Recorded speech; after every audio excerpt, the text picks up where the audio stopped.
Terima kasih Tuan Pengerusi. Saya hargai. Saya merujuk terus kepada butiran 020200 dalam isu pembangunan sukan. Tuan Pengerusi dah bagi, saya teruskan ya.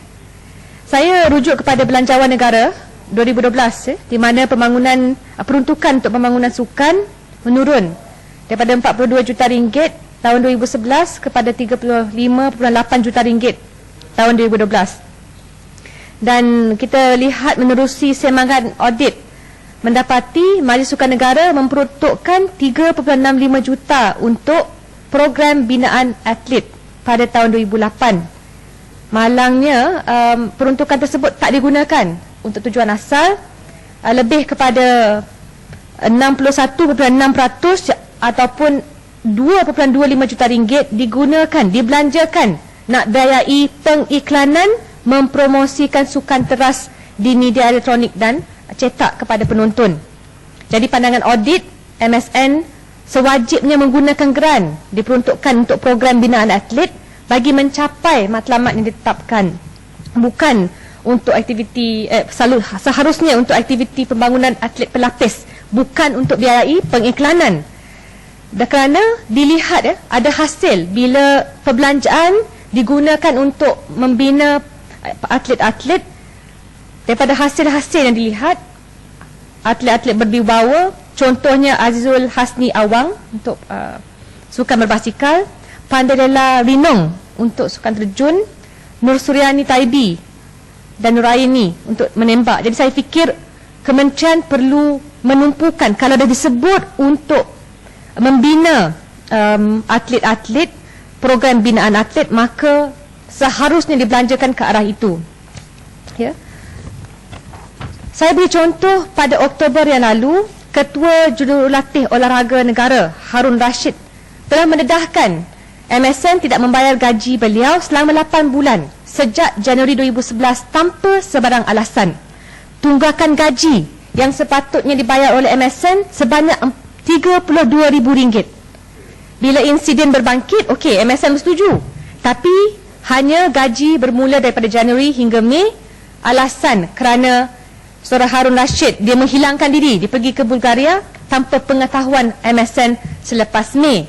Jadi saya nampak satu hal, memang bila ada peruntukan untuk binaan atlet ditukar, diubah untuk penggunaan biayaan pengiklanan, tapi cara melayan atlet pun bukan saja tak boleh mereka tunggu sampai dapatkan pingat, tapi MSN bertindak tegas sampai ada insiden di mana allowance atlet yang tak mempamerkan prestasi yang diharapkan, dan sepanjang tahun 2008 dipotong allowance-nya.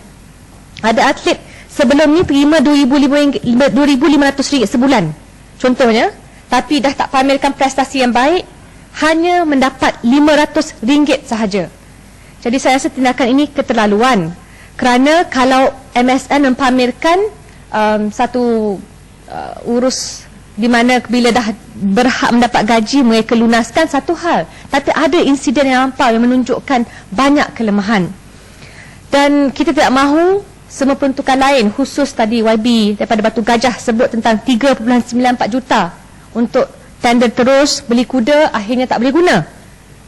Ya, tapi isunya bila ada dana untuk atlet, saya rasa wajib dibelanjakan ke arah itu. Dan MSN membelanjakan 2.25 juta ini perlu dijawablah, kerana untuk promosi sukan teras sebaliknya patut diberikan kepada para atlet. Baik, seterusnya Datuk Pengerusi, saya pergi kepada butiran 010000 pengurusan perkara Perbadanan Stadium Malaysia. Sama juga, tapi berbalik kepada apa yang YB Lenggong katakan tadi. Sudah diwujudkan sebuah jawatan kuasa kabinet memantau belia.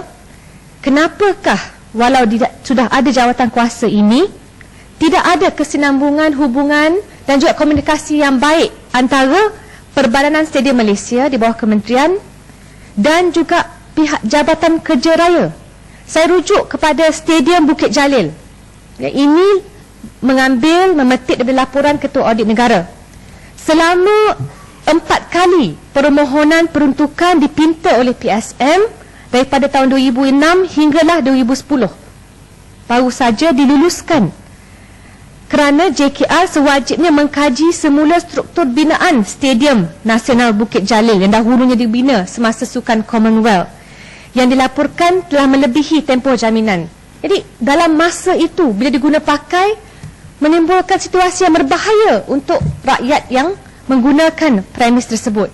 Jadi saya fikir tidak ada alasan pihak kementerian wajib berhubung, berkomunikasi kalau ada permohonan untuk memperbaiki stadium dan sebagainya, perlulah dibuat serta-merta.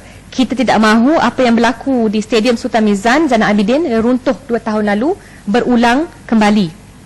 Seterusnya, Ketua Pengerusi yang terakhir, butiran 020000 pembangunan belia dan sukan. Di bawah perkara penyelarasan rakan muda. Saya mahu bertanya, kenapa dan bagaimana portal rakan muda di alamat laman sesawang www.2-u.com.my boleh digunakan oleh Majlis Belia Malaysia dan Gerakan Belia 4B untuk kempen apa, Datuk Pengerusi? Kempen 1 juta tanda tangan rakyat Malaysia membantah Perhimpunan 2.0. Kedua-dua majlis belia ini meletakkan borang kempen dalam portal tersebut untuk dimuat turun oleh belia-belia Malaysia dan digunakan untuk aktiviti propaganda. Sedangkan Yang Amat Berhormat Perdana Menteri telah menubuhkan jawatan kuasa pilihan dalam Parlimen untuk meneliti isu reformasi sistem pilihan raya bersih 2.0. Pengerusi bersih sekalipun dah berikan keterangan. Jadi saya nak tahu bagaimana tindakan yang pada saya tidak bermaruah ini, tidak sehaluan dengan dasar kerajaan, boleh digunakan. Kita bercakap tentang sesuatu yang mempamerkan dasar kerajaan. Saya pohon Timbalan Menteri menjawab dan menambatkan penggunaan laman sesawang ini ke arah membantah Perhimpunan 2.0. Saya fikir lebih baik ditumpukan penggunaan ini untuk program-program rakan muda yang memang kebelakangan ini begitu kusam dan tidak benar-benar bergerak untuk melaksanakan aktiviti-aktiviti yang dijalankan dan dirancang. Peruntukan Datuk Pengerusi untuk program rakan muda hampir mencecah 30 juta ringgit pada tahun 2012. Dan saya nampak memang tumpuan sekarang memang kepada sukan futsal dalam aktiviti pembangunan rakan muda, tapi ada juga tendensi dengan izin untuk mengenepikan banyak sukan-sukan lain. Sedangkan saya fikir kita patut melihat dengan lebih holistik lagi pembangunan sukan ini. Dan contohnya ada Liga Super Futsal KBS tapi tidak diwujudkan. Contohnya Liga Super Bola Keranjang. Saya bila bercakap tentang rakan muda ingin merujuk juga kepada janji mantan menteri terdahulu pada 14 Julai 2008 untuk Pengerusi dalam Dewan Rakyat. Saya bacakan Hansard menjawab ahli parlimen daripada Putatan. Dikatakan kementerian sudah melancarkan cyber center atau one stop center untuk belia bermula dengan Tanjung Piai. Kita telah pun lancarkan pada minggu lepas 2008 dan kita akan memulakan dengan projek awalnya di 16 kompleks rakan muda dan selepas itu kita akan perluaskan di setiap kawasan parlimen. Setakat ini kita ada 222 kawasan parlimen yang kita jangka akan bermula pada waktu ini sehinggalah selesai sebelum akhir tahun ini, sebelum akhir 2008. Tapi sehingga kini kita tidak tahu tentang status pembinaan dan jumlah kompleks rakan muda yang masih aktif mengguna pakai program cyber center ini. Adakah program ini dihentikan ataupun masih dijalankan? Untuk Pengerusi sikit lagi gulunglah.